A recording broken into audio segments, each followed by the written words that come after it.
नमस्कार दोस्तों, मैं पीयूष राठौर एक बार फिर स्वागत करता हूं आपका स्टडी ऑन क्लासेस के ऑनलाइन प्लेटफॉर्म पर। तो दोस्तों, लास्ट क्लास में अपन चैप्टर नंबर 1 कंप्लीट कर चुके हैं, मोमेंट ऑफ इनर्शिया, जड़त्व गुण। और दोस्तों बहुत ही इंपॉर्टेंट चैप्टर था, वो था बहुत ही कंसेप्ट, शानदार कंसेप्ट हमने उस चैप्टर में पढ़े थे।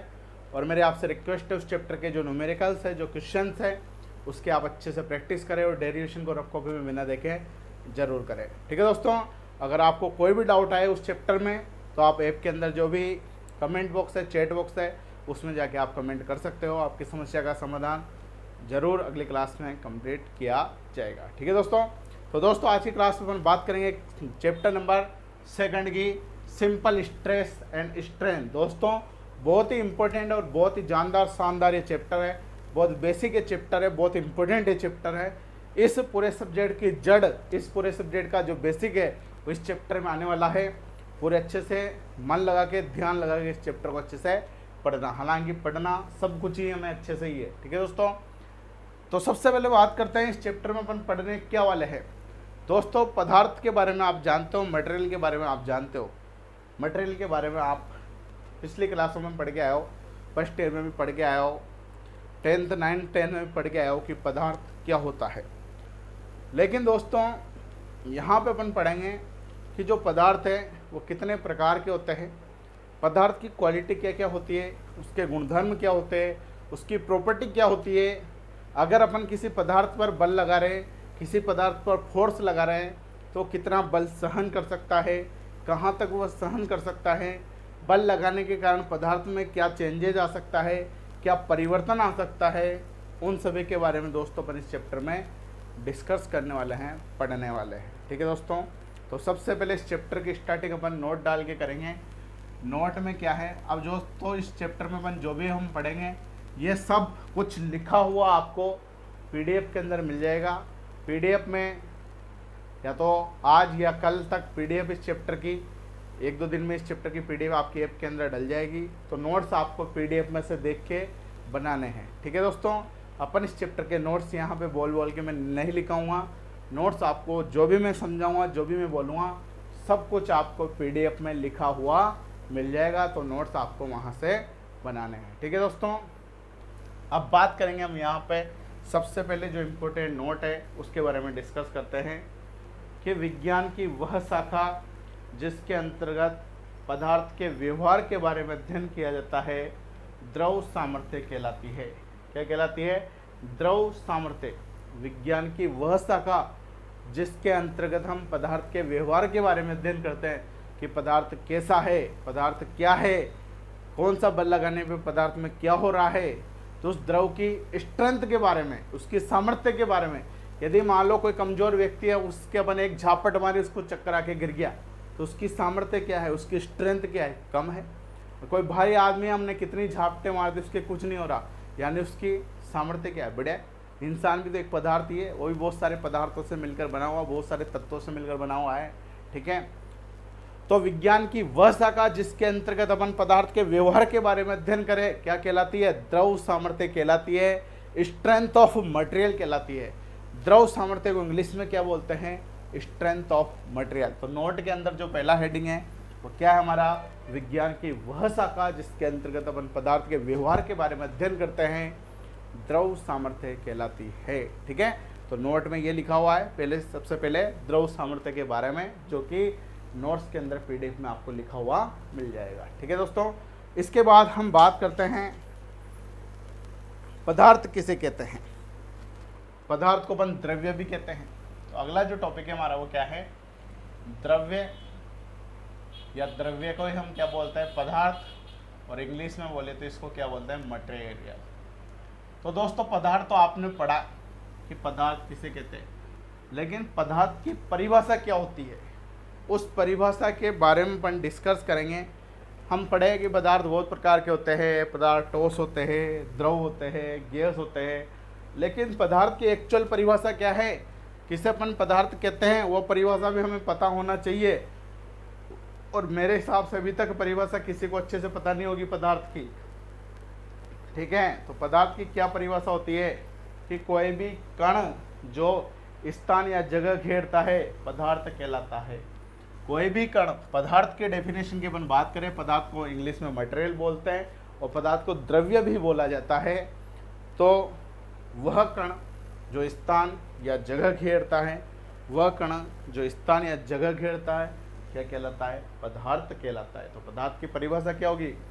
वह कण या कोई भी कण जो स्थान या जगह घेरता है, स्थान या जगह घेरता है, पदार्थ कहलाता है। पदार्थ दो प्रकार के होते हैं। पहला जो पदार्थ होता है वो होता है ठोस पदार्थ। जनरली इस सब्जेक्ट में जो पदार्थ होता है वो दो प्रकार का होता है। ठोस पदार्थ, एक द्रव पदार्थ, एक गैस भी होता है, लेकिन अपन यहाँ पे सेकंड ईयर में जनरली जो डिस्कस करेंगे वो इन्हीं पदार्थों के बारे में डिस्कस करेंगे, ठोस पदार्थ और द्रव पदार्थ। द्रव पदार्थ के बारे में आप 4th सेमेस्टर में पढ़ोगे, पूरी डिटेल से, और ठोस पदार्थ के बारे में अपन 3rd सेमेस्टर में पूरी डिटेल से पढ़ेंगे। ठीक है दोस्तों, जो भी मैंने आपको समझाया, जो भी मैंने बोला, पदार्थ की परिभाषा क्या होती है, पदार्थ कितने प्रकार के होते हैं, कौन कौन से होते हैं, सब PDF के अंदर नोट्स में लिखा हुआ है। तो नोट्स खुद की राइटिंग में आपको PDF में से बनाने हैं। ठीक है, तो हमने पदार्थ की डेफिनेशन के बारे में डिस्कस किया कि कोई भी कण जो स्थान या जगह घेरता है पदार्थ कहलाता है। पदार्थ दो प्रकार के होते हैं, ठोस पदार्थ और द्रव पदार्थ। ठोस पदार्थ को इंग्लिश में अपन सॉलिड मटेरियल बोलते हैं। इंग्लिश वर्ड भी दोस्तों याद होना जरूरी है, क्या बोलते हैं? Solid material. और द्रव पदार्थ को इंग्लिश में बोलते हैं लिक्विड मटेरियल, लिक्विड मटेरियल। ठीक है, तो इंग्लिश वर्ड भी आप जरूर याद रखना। ठीक है दोस्तों, तो हमने पदार्थ के बारे में डिस्कस किया।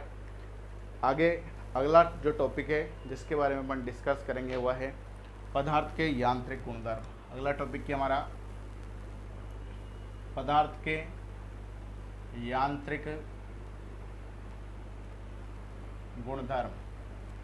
दोस्तों, जैसे इंसान के गुणधर्म होते हैं कि इंसान बढ़िया है, इस इंसान का व्यवहार बढ़िया है, ये काम आता है, ये जलता नहीं है, तो ये क्या है?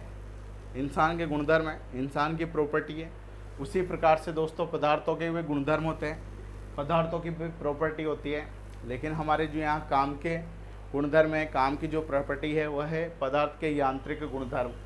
अब दोस्तों यांत्रिक गुणधर्म में जो पहला गुणधर्म होता है वह है इलास्टिक मटेरियल। पहला जो गुणधर्म है, पहली जो प्रॉपर्टी है वह है इलास्टिक मटेरियल। इलास्टिक मटेरियल जिन्हें अपन हिंदी में बोलते हैं प्रत्यास्थ पदार्थ। प्रत्यास्थ पदार्थ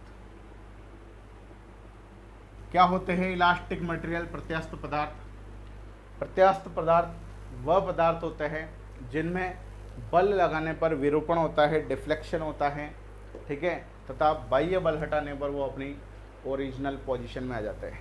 जैसे दोस्तों मैंने किसी इंसान के गाल पे झापट मारी, उसका गाल घूम गया।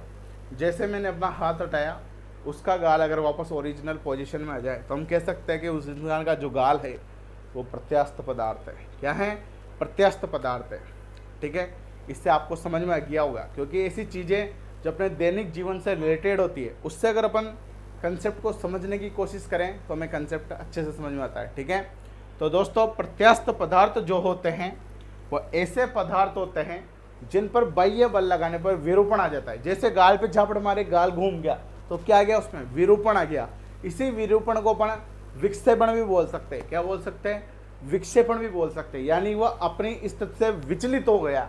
ठीक है, और जैसे ही अपन बाह्य बल हटा लेंगे तो यदि वो पदार्थ अपनी पुरानी पोजीशन में आ जाए, ओरिजिनल शेप में आ जाए, तो अपन कह सकते हैं वो पदार्थ क्या है?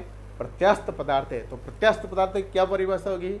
ऐसा पदार्थ जिस पर बाह्य बल लगाने पर उसमें विरूपण हो जाता है, डिफ्लेक्शन हो जाता है, इंग्लिश में बोलते हैं डिफ्लेक्शन, तथा जो बाह्य बल हमने लगाया वो बाह्य बल अगर हम हटा लेंगे तो वह जो पदार्थ है वह वापस ओरिजिनल पोजीशन में आ जाए, यानी उसकी वास्तविक स्थिति में आ जाए, प्रारंभिक स्थिति में आ जाए। तो ऐसे पदार्थ को क्या कहा जाता है? प्रत्यास्थ पदार्थ कहा जाता है। ठीक है दोस्तों, इसका जो एग्जाम्पल है, इसका जो उदाहरण है वो एग्जाम्पल क्या है? Mild steel. क्या है? Mild steel. हिंदी में बोलते हैं तन्य इस्पात। क्या बोलते हैं? तन्य इस्पात। ठीक है, तो माइल्ड स्टील जो है वो प्रत्यास्थ पदार्थ का एग्जाम्पल है। मतलब माइल्ड स्टील पे आप फोर्स लगाओगे, बाह्य बल लगाओगे तो इसमें विरूपण होगा, और बाह्य बल हटा लोगे तो माइल्ड स्टील इसके ओरिजिनल पोजीशन पे प्रारंभिक स्थिति में आ जाएगी।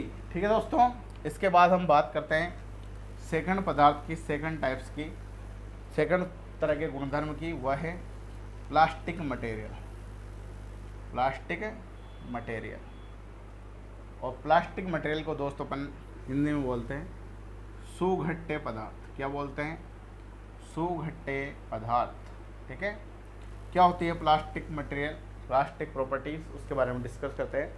तो दोस्तों प्लास्टिक पदार्थ जो सुघट्टे पदार्थ होते हैं वह ऐसे पदार्थ होते हैं जिनमें बाह्य बल लगाने पर विरूपण हो जाता है तथा बाह्य बल हटाने वो उसकी पुरानी पोजीशन में नहीं आ पाते, यानी उसकी प्रारंभिक स्थिति में नहीं आ पाते। जैसे मैंने झापट मारा, उसका गाल घूम गया, मैं अपना हाथ हटा रहा हूँ लेकिन फिर भी उसका गाल वापस उसकी पहले की स्थिति में नहीं आ रहा, वो घूमता ही रह गया, वो भे गया।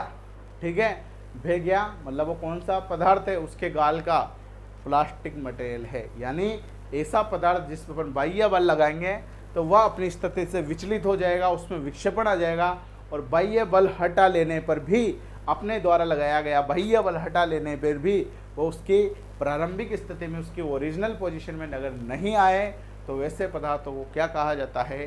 प्लास्टिक मटेरियल, सुघट्टे पदार्थ कहा जाता है। ठीक है दोस्तों, तो हमने बात करी प्रत्यास्थ पदार्थ, सुघट्टे पदार्थ। अब बात करेंगे दोस्तों दृढ़ पदार्थ, जिसे इंग्लिश में बोलते हैं रिजिड मटेरियल।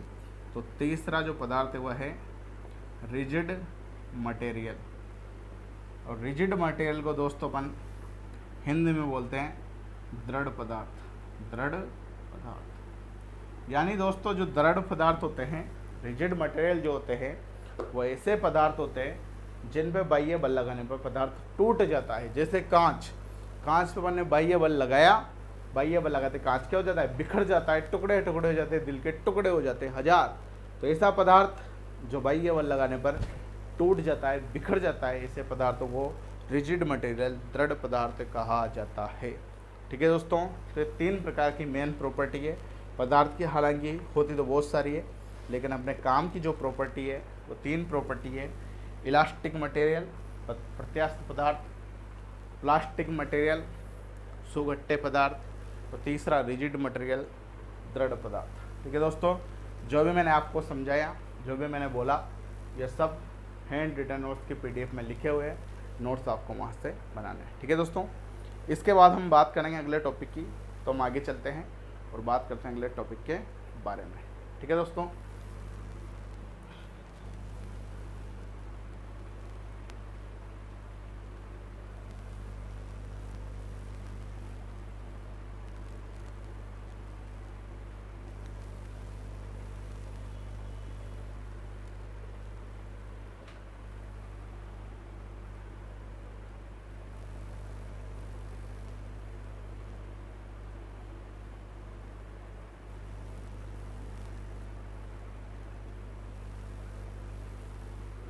ठीक है, तो अगला जो टॉपिक है हमारा वह है पदार्थ पर लगने वाले बलों के प्रकार। अगला टॉपिक क्या है? पदार्थ पर लगने वाले बलों के प्रकार। बलों के प्रकार, पदार्थ पर लगने वाले बलों के प्रकार। तो दोस्तों कौन कौन से प्रकार के बल पदार्थ पर लगते हैं उसके बारे में दोस्तों अपन डिस्कस करेंगे। हमने अभी पढ़ा प्रत्यास्थ पदार्थ के बारे में पढ़ा, सुघट्टे पदार्थ के बारे में पढ़ा और दृढ़ पदार्थ के बारे में पढ़ा। मैंने आपको एक टर्म बताई कि बाह्य बल लगाने पर।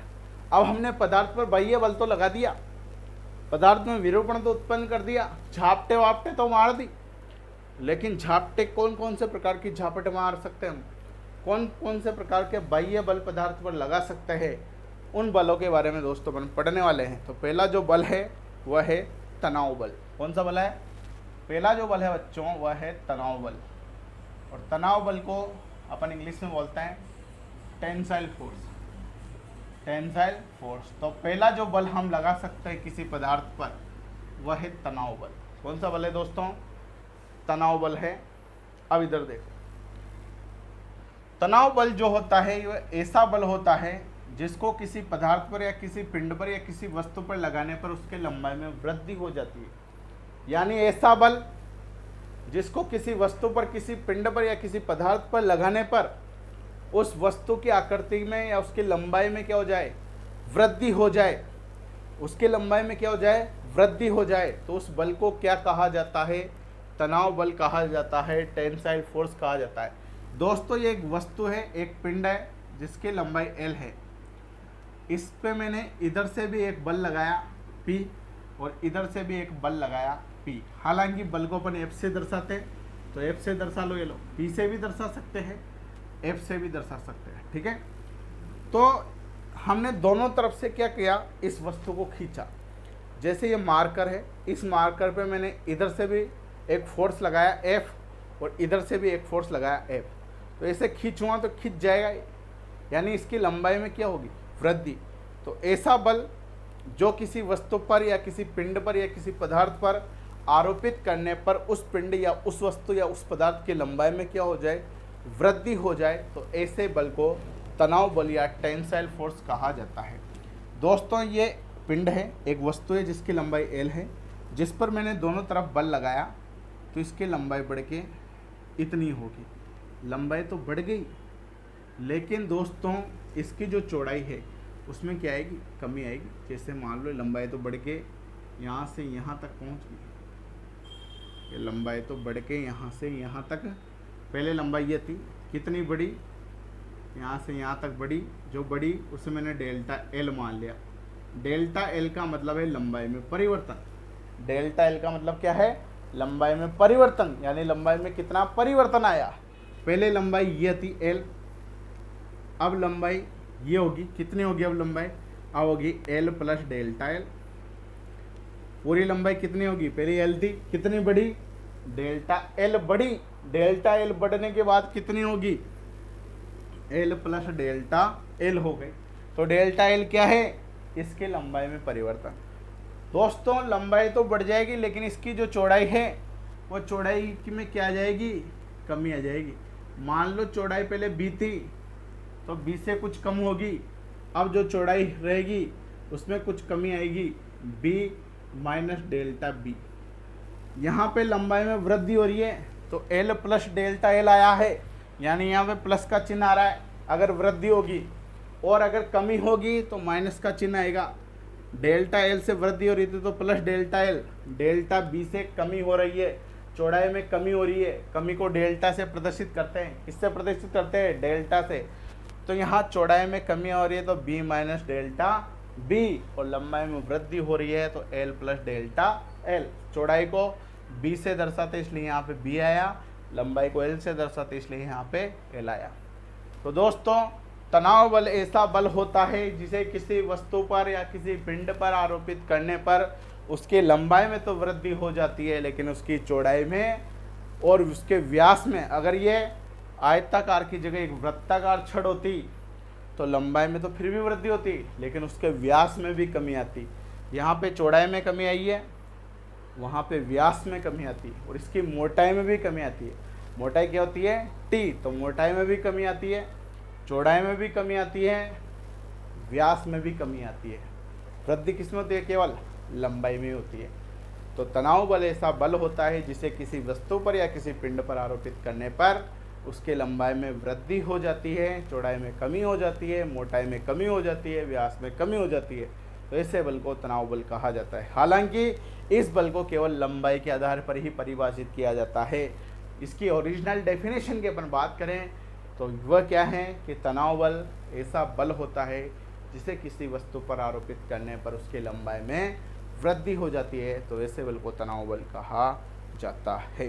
ठीक है दोस्तों, तो यहाँ पे डायग्राम वगैरह सब नोट्स में बने हुए हैं, सब कुछ PDF में लिखा हुआ है। तो सबसे पहले L plus delta L, L plus delta L क्या है दोस्तों? ये लंबाई में वृद्धि, लंबाई में वृद्धि। Second, B minus delta B, B minus delta B क्या है ये है चौड़ाई में कमी, चौड़ाई में कमी।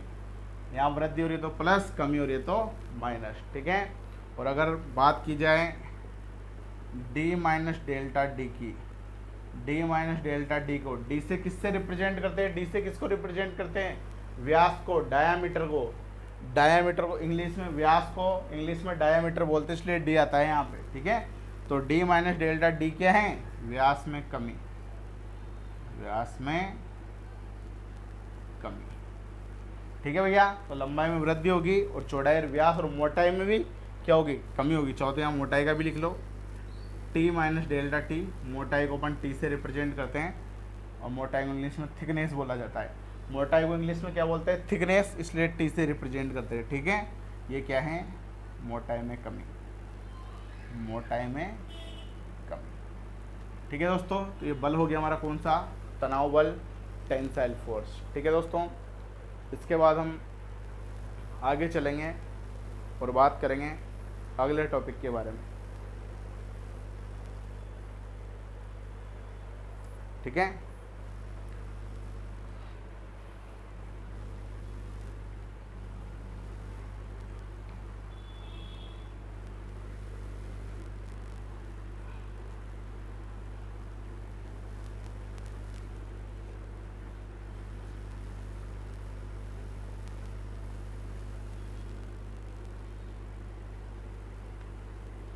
अगला जो टॉपिक है दोस्तों वो है हमारा संपीड़न बल। कौन सा है, सेकंड जो बल है दोस्तों वह है संपीड़न बल। और संपीड़न बल को दोस्तों अपन इंग्लिश में बोलते हैं कंप्रेसिव फोर्स, कंप्रेसिव फोर्स, संपीड़न। क्या होता है दोस्तों कंप्रेसिव फोर्स, समझना इधर दोस्तों। पहले तो अपन वस्तु को खींच रहे थे तो इसकी लंबाई में वृद्धि हो रहा था, ऐसे खींच रहे थे तो लंबाई में क्या होता, वृद्धि हो रहा था। अब दोस्तों ये एल लंबाई कोई वस्तु है, एल लंबाई का कोई पिंड है, इसको अपन दबा रहे हैं, इधर से भी बल एफ लगा रहे हैं और इधर से भी बल एफ लगा रहे हैं। अब दबा रहे हैं, पहले तो अपन खींच रहे थे इधर दोनों तरफ से इसे बल लगा के, लेकिन अब दबा रहे हैं। अब दोस्तों जब अपन किसी बल के द्वारा इस वस्तु को या इस पिंड को दबाएंगे तो इसकी लंबाई में क्या होगी, कमी होगी। जब इसे खींच रहे थे तो लंबाई में वृद्धि हो रही थी, लेकिन जब इसे दबाएंगे, कंप्रेस करेंगे तो इसकी लंबाई में क्या होगी, कमी। अब दोस्तों इसकी लंबाई में कमी होगी लेकिन इसकी चौड़ाई में वृद्धि हो जाएगी। पहले चौड़ाई में कमी हो रही थी, अब चौड़ाई में वृद्धि हो जाएगी। तो लंबाई में तो कमी होगी, कितनी कमी होगी, कमी होने के बाद लंबाई कितनी रहेगी, एल माइनस डेल्टा एल। कमी हो रही है तो माइनस आएगा, कितने की कमी हुई, डेल्टा एल की कमी हुई। पहले यहाँ तक थी लंबाई, पूरी लंबाई यहाँ तक थी ये, अब एल माइनस डेल्टा एल रहेगी, यानी कमी कितने की होगी, यानी डेल्टा एल की कमी होगी। डेल्टा एल की क्या होगी, कमी। मैं पहले लंबाई एल थी, अब एल माइनस डेल्टा एल रहेगी, यानी डेल्टा एल की क्या होगी, कमी, तभी दिया माइनस आया।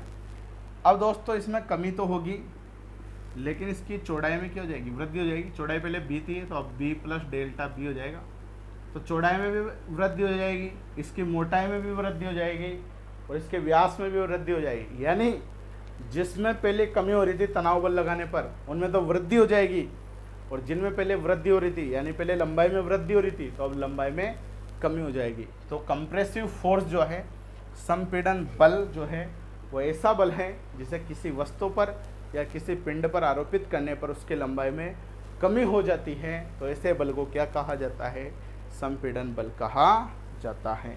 क्या कहा जाता है, संपीड़न बल कहा जाता है।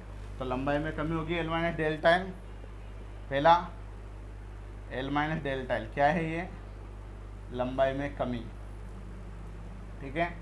Second B minus delta B, ये क्या है, चौड़ाई में वृद्धि, ठीक है। इसके बाद third D minus delta D, sorry यहाँ तो प्लस आएगा, चौड़ाई में वृद्धि तो प्लस आएगा, ठीक है। लंबाई में आएगा माइनस, तो बाकी में तो वृद्धि हो रही है ना, वृद्धि हो रही है तो क्या आएगा, प्लस। चौड़ाई में वृद्धि, ये व्यास में वृद्धि, व्यास में वृद्धि। और इसके बाद दोस्तों fourth, T plus delta T, यानी मोटाई में भी क्या होगा, वृद्धि होगी, मोटाई में वृद्धि। ठीक है दोस्तों, तो हमने बात करी किसके बारे में, संपीड़न बल के बारे में, कंप्रेसिव फोर्स के बारे में। ठीक है दोस्तों, इसको एक बार आप अच्छे से देख लो, फिर अपन आगे बात करेंगे अगले टॉपिक के बारे में।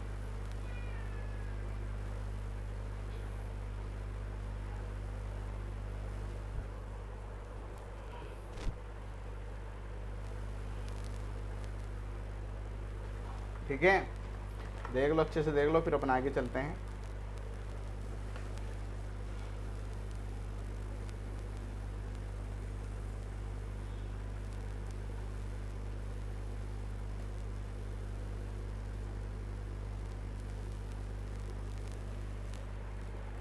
ठीक है, चलें आगे। ठीक है दोस्तों, अपन आगे चलते हैं और बात करते हैं अगले बल के बारे में, अगले टॉपिक के बारे में। तो दोस्तों अगला जो बल है हमारा वह है कर्तन बल। क्या है अगला जो फोर्स है तीसरे नंबर का, वह है कर्तन बल। और कर्तन बल को इंग्लिश में बोलते हैं शियर फोर्स। क्या बोलते हैं, शियर फोर्स।